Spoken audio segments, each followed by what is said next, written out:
En esta discusión hemos estado, creo que, algunos con intenciones de colaborar en arribar a algún tipo de, yo no digo de acuerdo, pero sí de punto en común que permitiera seguir avanzando en este proceso que vivimos como sociedad y también como sistema político, en apuntar efectivamente a un sistema de reparación que pudiera, en definitiva, establecer justicia.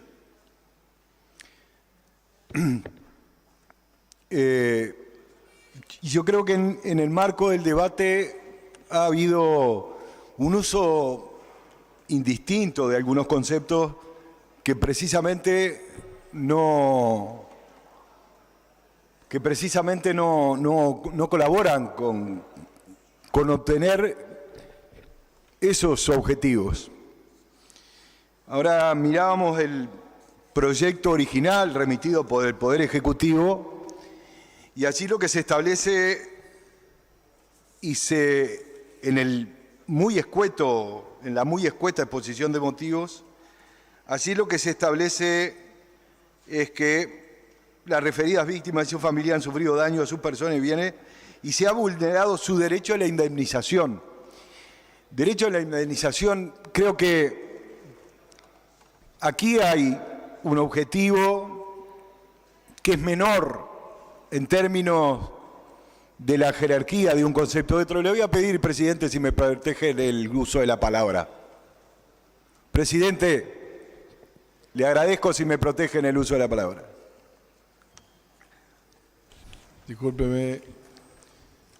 Gracias. Solicitamos silencio, por favor. Y en ese sentido nosotros decíamos que no es lo mismo indemnización que reparación como camino a esto de obtener la justicia.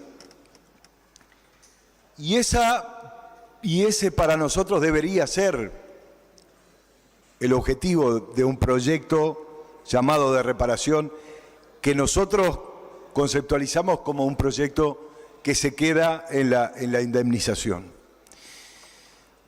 Ese objetivo de justicia como bien perseguible por toda la sociedad en términos sustanciales para atender a reparar lo injusto. En ese sentido, gracias. Diputados, rogamos por favor silencio para poder escuchar a quien está haciendo uso de la palabra.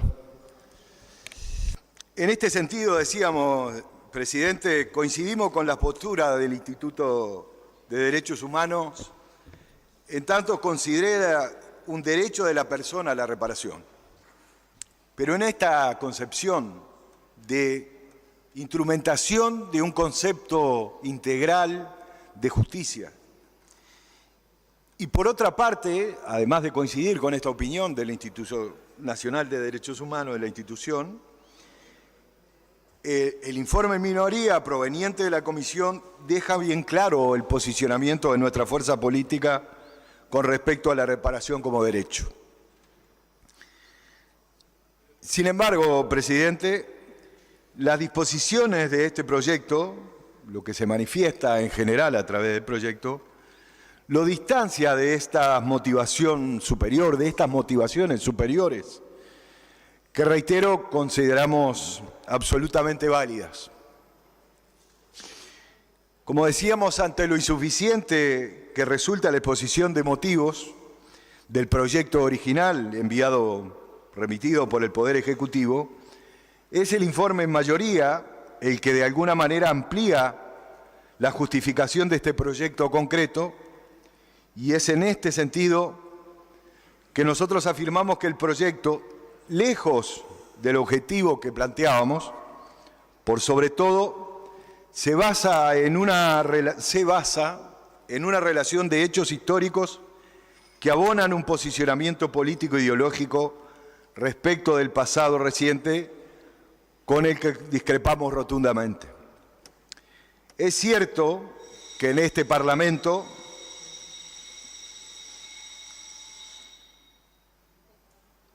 ¿Le concedo otra interrupción al diputado?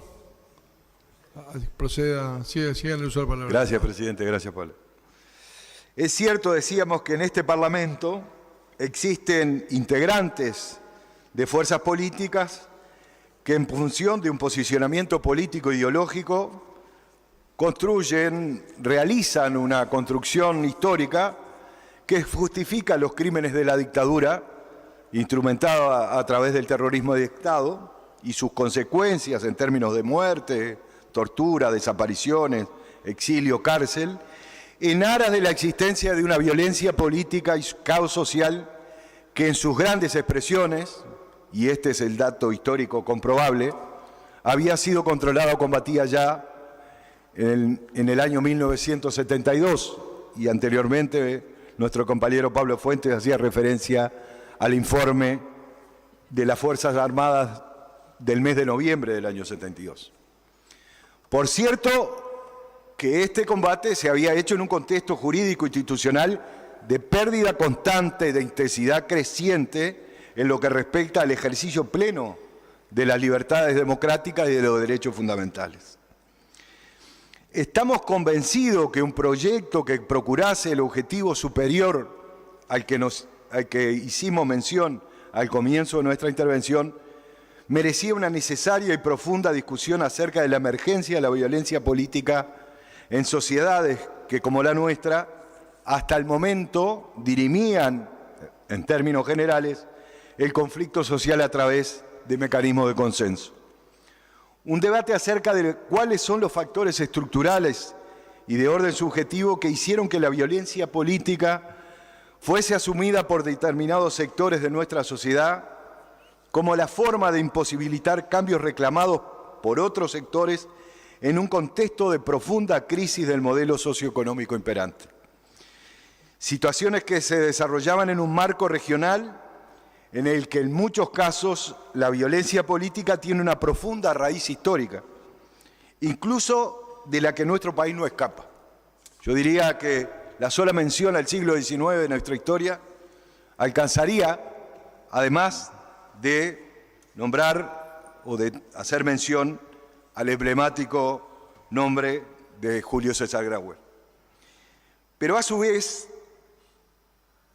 estas situaciones se inscriben en un contexto internacional signado por la confrontación de modelos de configuraciones socioeconómicas y políticas que resultaban antagónicos. En este sentido, América Latina fue un espacio abierto y directo de esa confrontación, con un papel central de los Estados Unidos en el impulso y la instrumentación de políticas que aseguraron su control de la región, propiciando la instalación de regímenes autoritarios y dictatoriales. Todo esto sobre el escenario de la pérdida creciente de condiciones de vida de los sectores populares en función de la aplicación de modelos de ajuste que propiciaron la respuesta de los sectores afectados en términos del aumento de su capacidad organizativa y de acción para enfrentar las consecuencias de la aplicación de dichos modelos.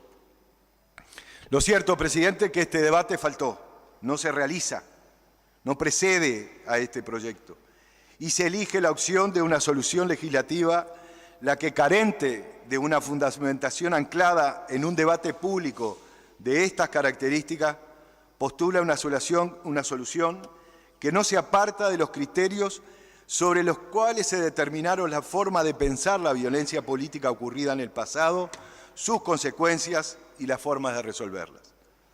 Como afirmáramos antes, es el informe en mayoría la que aporta algunos de los fundamentos por los que se presenta este proyecto. En él se advierte un sesgo, un direccionamiento claro hacia la responsabilización de los grupos de izquierda sobre las consecuencias de la violencia política.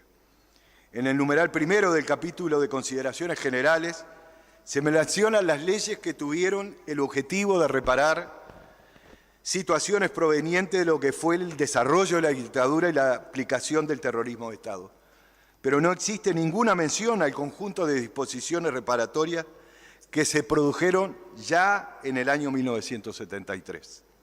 Tampoco se menciona en el desarrollo del informe mayoría acciones que definiríamos como reparatorias en el plano moral o simbólico. Aquí se había hecho mención también en ese sentido al 14 de abril, donde se conmemora el Día de los Caídos, o la instalación de monumentos o espacios públicos que van en el mismo sentido. Por otra parte, presidente, también se ha hecho mención a esto, las listas de víctimas que se adjuntan al proyecto de ley y que se da por acreditado del derecho de los causavientes a recibir la reparación, se mencionan casos en los que sobre que en las circunstancias en las que se produjeron existen por lo menos dudas, cuando no certezas claras, de que fueron el resultado de operaciones de inteligencia o de errores que costaron la vida a integrantes de las fuerzas que llevaban adelante los procedimientos represivos. Yo creo que en ese sentido es paradigmático, simbólico el nombre del capitán Wilfredo Busconi, que fue la herida y su posterior muerte, lo que pretextó la masacre de la seccional 20 del Partido Comunista. El informe, en mayoría, define el proyecto negativamente, por lo que no es. Se afirma en dicho informe que no se trata de un proyecto que establezca responsabilidades, sino que el objetivo es reparar. Sin embargo, en el numeral 8 existe una clara responsabilización de determinados grupos en torno a las acciones violentas que dan lugar a la existencia de víctimas que son pasibles de reparación. En ese sentido, creo que también los ejemplos que reiteradamente se fueron manejando, en particular al inicio por el miembro informante mayoría, creo que abonan esta afirmación de que hay un sesgo claro en ese sentido. Así también se afirma que con el proyecto no se pretende incursionar en el campo de la historiografía nacional, demarcando un periodo de la historia nacional. Hay una arbitrariedad manifiesta por falta de fundamentación en la determinación del periodo en el que ocurrieron los hechos en los que se produjeron las víctimas que son objeto de reparación. Es el numeral 11.2 de las consideraciones generales. Allí se dice claramente, señor presidente, aquí una reflexión. Los hechos históricos suceden en un momento determinado y es la apreciación política e ideológica que los constituyen relevantes para la conformación de un periodo sobre el que se pretende que el proyecto tenga efectos. Existe, señor presidente, una larga lista, que aquí también fue mencionada, de hechos violentos anteriores a la fecha determinada para el comienzo del periodo fijado a los efectos de otorgar la reparación establecida por el proyecto, todos ellos contra militantes de organizaciones del movimiento popular y en los que participaron como sujeto activo de la violencia grupos a los que de alguna manera, en un contexto de deterioro democrático, los que algunos investigadores e historiadores han llamado el camino democrático hacia la dictadura, el Estado cobijó. Esta indeterminación introduce un elemento de injusticia sustancial a la hora de determinar criterios para llevar adelante el proceso de reparación, en la medida que otros hechos, donde objetivamente se reproducen las condiciones que configuran los supuestos de hecho que la reparación promovida requiere, quedan fuera de la misma. Por otra parte, existe una marcada desigualdad entre los montos asignados por este proyecto a la reparación de las víctimas en función de las consecuencias de los actos violentos, y lo que otras leyes reparatorias son determinados para las víctimas directas del terrorismo de Estado. Los montos asignados, como se dijo también aquí, duplican los definidos por la Ley 18.596. El porqué de esta discriminación flagrante no aparece en ningún lado fundamentada. Además, y más allá de lo difícil, hasta poco convincente, que sea traducir el valor de la vida de cualquier persona en un monto de dinero, lo cierto es que es la forma que en el plano del resarcimiento no hemos dado. Y por tal constituye una profundización de los niveles de injusticia que este proyecto contiene, estableciendo una diferenciación inaceptable. Esta diferenciación además se acentúa en cuanto a los requisitos exigidos en términos de plazo y de caracterización de las lesiones recibidas por las víctimas para configurar el carácter de víctima, precisamente. Entonces, presidente, muchas gracias.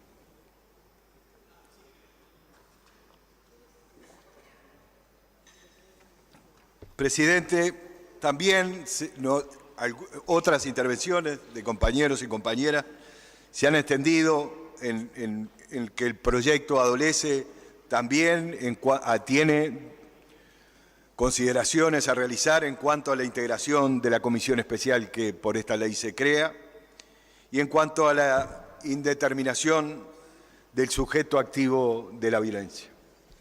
Pero nosotros queremos finalizar nuestra intervención, presidente, señalando que este es un proyecto relacionado con nuestro pasado. Un pasado abierto, doloroso, que dice más de nuestro presente que de sí mismo. Que hasta materialmente aparece y reaparece. Es necesario, en primer lugar, conocerlo con verdad y sin operaciones de inteligencia que lo desfiguren. Es necesario asumirlo y responsabilizarse. Es necesario, al fin, la memoria permanente de estos hechos para un definitivo nunca más. No hemos encontrado, ni como sociedad, ni como sistema político, ni las formas ni los instrumentos para su resolución definitiva. Pero también ni los contenidos ni la fundamentación de este proyecto van en ese sentido. Su sesgo claro, determinante, en el sentido de reescribir la historia de nuestro pasado reciente, no comulga con ese objetivo del nunca más tantas veces proclamado. Gracias, presidente.